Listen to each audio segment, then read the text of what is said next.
everyone, my name is Amy and today I'm going to repot some of these lovely plants while I answer some of your questions. So I asked you guys on Instagram a few days ago if you could send me some questions that I can answer in a video, and here is that video. I have quite a few plants that need repotting because COVID and lack of new pots and things, it's all kind of built up. So I have quite a few to get through today, but I'll just see how many I can do on camera. This first one is the Philodendron pedatum laciniatum that I got a few weeks ago from Plant Circle. You might have seen the unboxing video for that. So this needs repotting. The soil is a little bit too moist and it's in a plastic pot. Because my house is super humid, I want to get it into a better soil mix and some kind of a terracotta pot. And I have this Monstera Peru, which I also got from Plant Circle. This is planted what seems in like just cocoa chips and stuff, so I want to get it in a better soil mix. It's also in one of these kind of kokedama pots. Then I also have some cuttings. I have some pothos that just should not have been in there this long, but they have been. And I also have this big Aglaonema. This pot is probably too big for it. I just have it sitting in here for the moment. I was on a bat survey last night and any other ecologists that do late night bat surveys, I don't know, am I just old or it always feels like I have a hangover the next day. I've just been up late, usually driving, and I'm just not used to it anymore. So I'm drinking coffee and it's the middle of the day. So I'm gonna just move some of these out of the way so we're not having issues. So I have this cocoa pole thing, moss pole, but it's coconut fiber, that I've had for a while that I wanna use for this. It's already putting out some aerial roots here on this new shoot, so I wanna kinda put that onto the back of it. Hopefully it will grab onto that then. Okay, so these plants from Plant Circle have been doing really well, honestly. Woo! Roots look really healthy, they look good. Normally I wouldn't take off this much soil when I'm repotting, but when it's a new plant and it's in a kind of a mixture that I'm not super confident about, I will kind of shake off the old soil. So I have quite a lot of stuff here in front of me. I hope you can still see me. So I have my soil mix in here and I'm just gonna go for it. So I guess I better get to the first question. Sorry, my laptop is over here, so that's where I'm looking. Carmen Whitehead Designs asked, what inspired you to go into ecology? I guess I've always been into nature. I was always that kid that really enjoyed being outside. I was very much a girly girl at the same time, but really loved going outside and playing in mud and messing with like frogs I found in the garden. I've always really liked nature. When I was going through some of my old childhood stuff, I found this letter that I wrote about Mother Earth and how I just wish that everybody would stop killing animals, and I want us all to protect the earth and all of this kind of hippie stuff. It just made me laugh because I didn't know back then that this is what I wanted to do. I guess when it came to choosing what to study in college, I thought about going into teaching for quite a while. I'm really glad I didn't do that because I don't think it would have actually suited me. But after that, I decided on environmental science, and I was so stuck on that idea. I just knew that this is what I wanted to do. So instead of putting the pole in the middle, I'm going to put it at the back because it's not going to fit otherwise, really. So my course was a lot to do with chemistry and a lot of physics, more about like the chemical industry and pollution. The ecology side of my course was actually there wasn't a lot of it at all. Really, I knew that I wanted to do more ecological side of things and field trips and surveys and things like that. So that was the first job I went into, and I'm still here. It just suits me. I just love nature and I love learning about nature. I find it fascinating and calming and everything. So that's what inspired me to get into ecology. I think just as a child I've always had a big interest in that. Okay, this is so not easy to do and speak at the same time. God, this is way harder than I thought it was gonna be.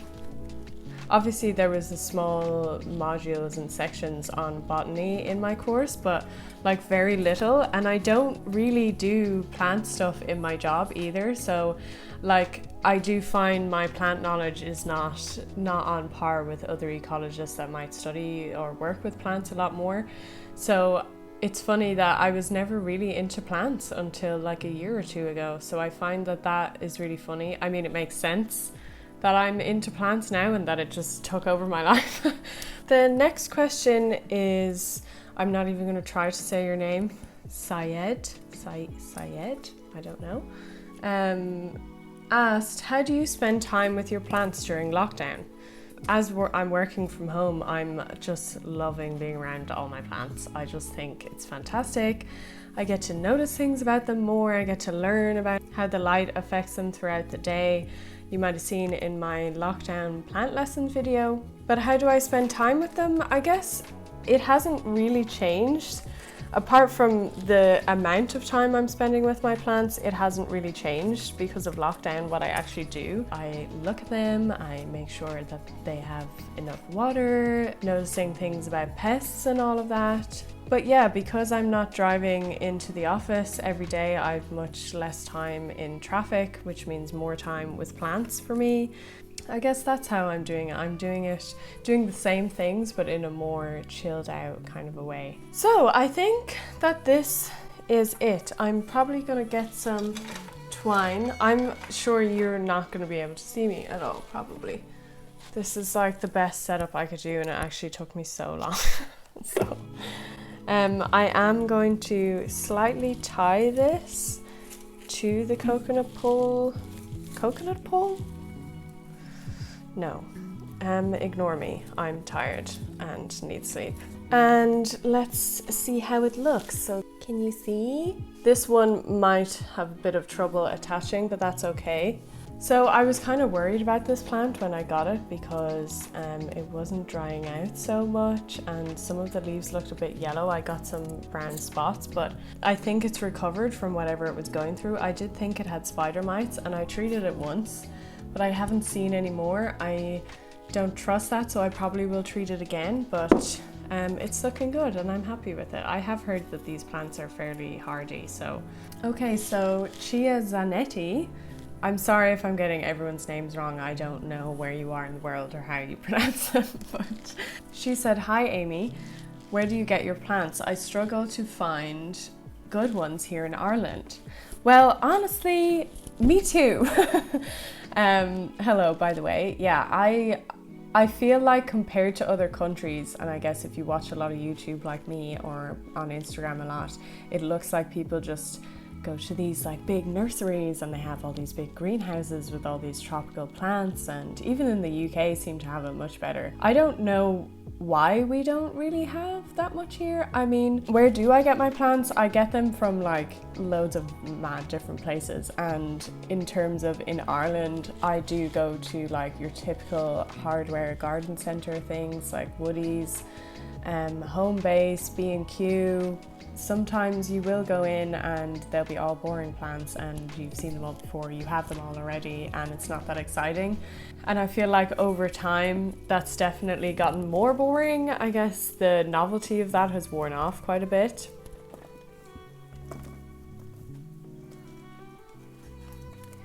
Regarding other places that I shop, I guess I do buy online sometimes, not that often. As I mentioned earlier, Plant Circle I ordered from a few weeks ago and they're from Germany, and my plants took around 9 days to get here and they were in really good condition, so you can try that. I've bought some cuttings off Etsy, and there are a lot of plant shops in the UK that sell online as well, like the Rare Plant Shop if you're into more rare plants. So yeah, like it's kind of wherever I can get them. I live in the west of Ireland, so if you're closer to Dublin, there are much more options for you, like Johnstown Garden Centre is very good. I've gotten some plants from there. They have a good selection. They're around Kildare off the motorway. And also in Dublin, urban plant life are fantastic. I've been there a few times. Whenever I've been in Dublin, I do pop in, and they have really exciting plants and a good selection, and they're reasonably priced. Next question is from CHR Butler. We share surnames. Hello. And he asked, any botanical gardens worth a visit anywhere in the world? Honestly, I haven't been to that many botanical gardens. Obviously, the National Botanic Gardens here in Ireland are really nice. I love their greenhouses, are so pretty. They're absolutely beautiful. I have been to the Botanic Gardens in Tenerife, and I really like them. They have a cool selection of plants. They have a lot of like really cool carnivorous plants and stuff. But honestly, when I travel, I don't tend to stay in cities that often, which is generally where these places are. But I do plan to make more of an effort when I do go to places to see more botanic gardens, and maybe in the future I might film a video or something anytime I travel. Huey McNamara asked, what's my favorite hip hop group? Honestly, I don't really listen to hip hop groups anymore. I tend to just listen to solo artists these days. I don't know. I don't know why that is, honestly. I just don't really gravitate towards it anymore, but I think probably my favorites of all time are probably always going to be like Jurassic 5 are probably my favorite still. I mean, I don't really listen to them very often. It's not like they've had a huge amount of new music, although they did have a new album the last couple of years that was good. But yeah, Jurassic 5 and probably NWA, like classic groups, I guess. Yeah, not really much else to say on that. I'm finding it very difficult to get this kind of arranged in a good way. So that's it. That's my Monstera Peru. I'll pot it up. Looking great. So we're gonna do something small next because my brain needs it. So Super Mario asked, who is my husband, how to not overwater plants, which I thank you for supporting me and asking a question, but he is not into plants. Just letting you all know. He likes that I'm into plants, but I'm hoping that he's asking this question because he's going to start getting into plants, and then we can get even more plants. So look at these roots. These should have been potted up quite some time ago. They're just pothos cuttings, but oh my god, this peperomia looks crazy. How to not overwater plants? Just pay attention to the soil, pay attention to the plant. So if the plant is looking like it needs water, that's when you water. If it isn't a super vocal plant, then just keep testing the soil. Wait for the soil to dry out a little bit before you water. I mean, this doesn't go for everything, but it is a good general rule. So just try to pay attention. One thing that helped when I started to try and fix the overwatering issue was using a really small container for the water. I felt helped me to not like drown the plant. You know, I would kind of use a smaller container to wet all the soil, and that way I wouldn't like pour the whole watering can into the soil and think that that was, you know, a good thing. So Sarah McKeough asked, hey Amy, can you talk about your wedding? It looked amazing. Thank you, Sarah. It was amazing. And yes, gladly, I'll talk about my wedding any day. It was just such a good day. It's the best day ever. So we got married in a small little fishing town called Maratea in Italy. Our wedding was very small. There was only 5 people there, including us. So there was 3 guests, that's it.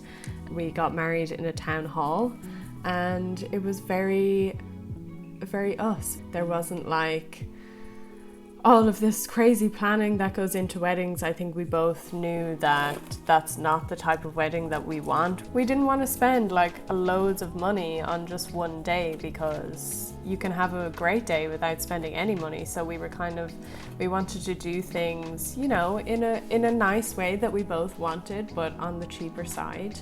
Everybody that lived in the town was kind of like, why are you here? It's winter, you know, but and the weather wasn't that great for the rest of our trip, but the day of the wedding, the sun came out and it was just fantastic. I made my own bouquet out of just like weeds and other plants that I found lying around at our Airbnb that morning. My friend that was there helped me do my hair. Berry, if you're watching, hello. She did a fantastic job with absolutely zero planning. I took some ivy from home and brought it in my suitcase over. She helped me with my hair and we got ready. We did the town hall thing.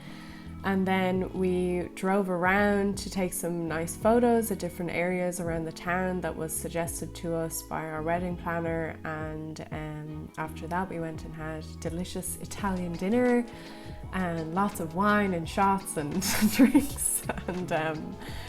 And it was just fantastic. It was very relaxed. It was very us. It was very chilled out. Couldn't have asked for better. I think given the current situation, we were definitely thinking like how lucky we were, because loads of people, especially with the same wedding planner company, had to cancel their weddings because it was in Italy. Obviously things got very bad there only 2 weeks after our wedding. So we were very lucky to have had it at the time that we did, because any later I don't know would it have happened at all. Yeah, it was just the best day and very happy day, smiling all day, almost so much that my face hurt, so that was nice. So those are some pothos cuttings. Sarah also asked, did you live in America? You've quite a tinge of an American accent that I never remember. I used to go to school with Sarah, so this is why she's asking this. No, I never moved to America. I never lived in America, and I don't know why. I guess I have the accent that I do. I don't have an Irish accent, really. I don't know where my accent has come from. I don't know why I sound like this. It's just the way I sound, and it makes no sense, and there's no reason behind it. So I think this is the last plant I'm going to do today. I do have more to do, but I'm aware of how long I've already been filming for and how rambled I'm probably sounding. So we're going to do one more plant. This is a hypoestes or polka dot plant that I got recently in Woodies. I have tried with these quite a few times, but I'm deciding to try again. Are they going to like me? Are they going to be drama queens? Who knows? But the soil is very, very moist and it's starting to suffer a little bit, so I need to repot it basically. So CE Fish Essentials asked, soil, one type for everything or mixtures and layers, etc. So I have just filmed a soil mix video, so you'll have to watch that. Yeah, I do mix my own soil. I generally do use a similar mixture for most. Woo, there's some nice roots. That's good. Yeah, this soil is way too wet. Stay tuned, I'll probably put that up next week. So I go through like each element of soil mixes and why I use them, where I get them from, that kind of thing. So you can watch that. Laurie B asked, do you ever talk to your plants? Asking because I do this all the time.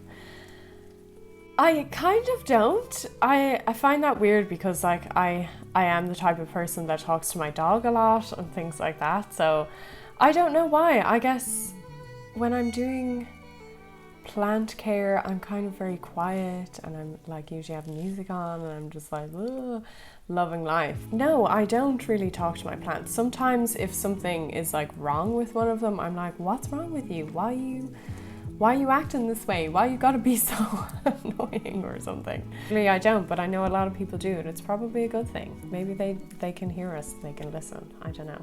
These plants are just so pretty, but I just hate how annoying they are to care for, but we'll see how this one goes. Hopefully it goes well. So these Bites asked, best low maintenance but pretty plants for a garden that gets minimal sunlight. Honestly, I'm not like super good at like outdoor plant species, that kind of thing. Honestly, I'm not. I guess it depends what type of gardening you like, what type of plants you find pretty. I guess is kind of subjective. But myself, I really like ferns. I just love them, and obviously if you're planting outside, I know you live in Ireland too, so like ferns just do well here. They don't require high amounts of sun. They like the amount of wet weather that we get, that kind of thing. So maybe look into some ferns. That might be a nice addition. But if that's not really your vibe, maybe you want kind of more flowers and stuff, you could try some native flowers that grow well, maybe like some foxgloves, that kind of thing. Sorry, I'm not that much help to you, but maybe that gives you some ideas. I guess maybe it might be good to think about what type of look that you want in your garden. Do you want like a super manicured look with lots of flowers, or do you want kind of a more jungly vibe with ferns and things? So that's how she's looking. She looks so pretty. I really like this plant, but we will see if she wants to die on me or not. So guys, that is it. I am going to leave this video here. It's already super long. I've potted up most of the plants that I need to, and they all look super nice in their new pots. And thank you for sending over all of your questions on Instagram. If you don't already follow me there, I'm the most active on Instagram really every day, so that's where you find me the most. If you did like the video, please give it a like and subscribe to see more, and I'll see you again next week. Bye.